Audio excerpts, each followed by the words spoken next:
All right, we're here today with Couret with Southshore Physical Therapy. He is a physical therapist for 19 years, and he's been here and owner of Southshore Physical Therapy for 15 years, and this is located in Metairie, Louisiana. So we're going to talk about some common injuries I hear about, at least in the training world, and just talking to friends and relatives. Knees and back. It's just, I don't know, it comes from like younger ones to older people. Doesn't have any kind of like specific age range.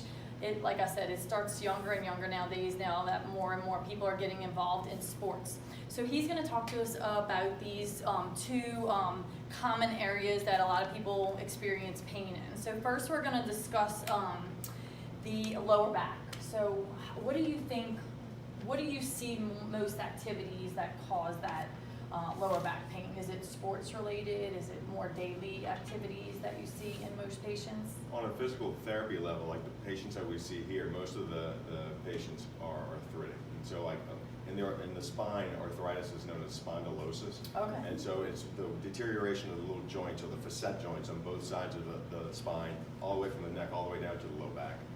And so we'll see a lot of those guys on the PT level, and then on the younger, more athletic level, it's the same structures, the facet joints, but usually due to like overuse or like improper lifting techniques, or again overuse in sports. So. Okay. How do you feel about different like sports techniques that they're using with the athletes nowadays, like the heavy lifting, all that? Is that correlating to any of the increase in pain? I don't necessarily know that we've seen an increase in injuries from that type of lifting, as long as if we're talking about the younger population, as long as those guys are supervised and have proper form and are using the proper loads, then usually it isn't that big of an issue. Okay.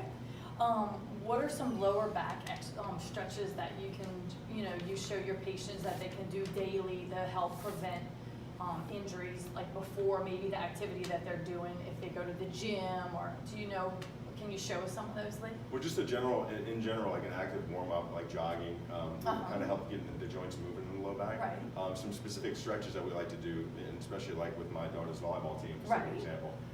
The activities that they do, jumping and landing and arching their back to kind of spike the ball, since they're already doing a lot of that arching of the back, what we try to do is have them go the other way to try to loosen everything up and try to relieve some of the stress that they're putting on there. So like just something as simple as laying flat on the ground with your knees bent up on the floor, and then pulling your knees in towards your chest, both one at a time and then both together at the same time, which helps to open up the little facet joints in the low back and take the stress off of them. And for the older patient, it works out well because it also does opens up a little, what they call the neural foramen, which is fancy schmancy name for a medical term for a nerve hole. So the hole where the nerve comes out of. So good stretches for both. So how long do they hold the stretches, or how often throughout the day do you suggest them do it? Just right prior to the exercise, the activity they're doing, or should they do it first thing in the morning? Or it totally depends. So in the case of like a young volleyball player, we may have them do it right before they start their practice, after they warm up, and then before they start actually playing volleyball, and then afterwards to kind of relieve the stress. If it's an older patient who has a problem, then we may have them, I jokingly tell them, breakfast, lunch, and dinner.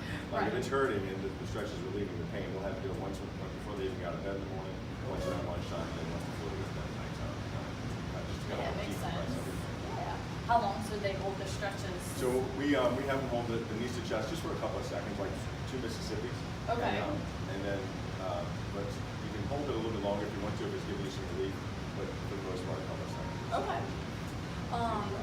What are the worst exercises? Is there any one particular thing that you see? Let's just use, for example, like athletes, like is deadlifts or squats, or is it just more like technique based, as long as they're doing it properly with proper weights for them, to do it?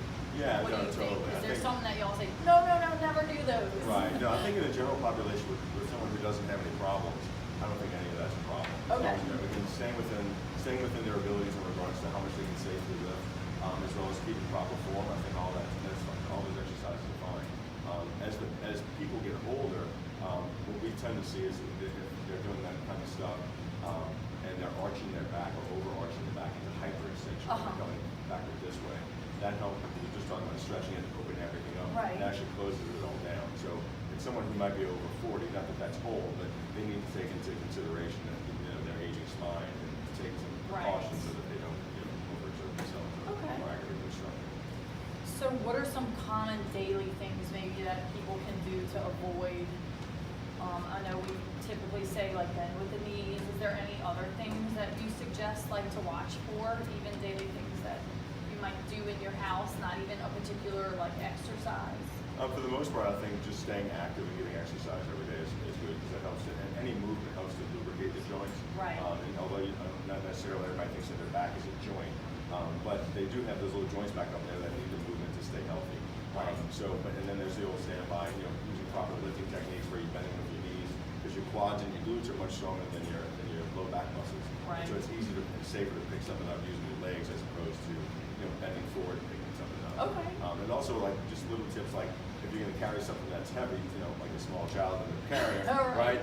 Holding it close to your body so that you're not putting extra strain on as it moves away from you. That's more work that your spine has to do the whole job, right? Okay.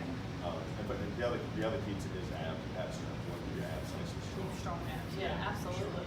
So when you're having that pain, should you avoid all activities, or when do you like heat it or ice it? All right, so you definitely shouldn't avoid all activities because old school remedy for this was bed rest, and so the doctor would tell you to go lay in bed for a couple of days until things got better. And so that's not the case anymore. You want to keep moving as much as you can, and again to keep everything nice and healthy and avoid it from getting stiff.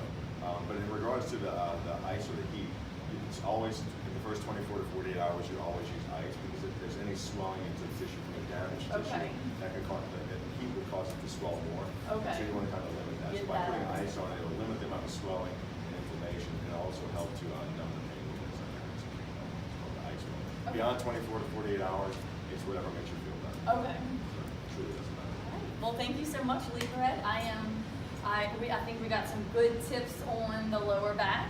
And again, Southshore Physical Therapy, he is wonderful. He is a ball of education, information on all joints, not just the lower back. So hope y'all have enjoyed.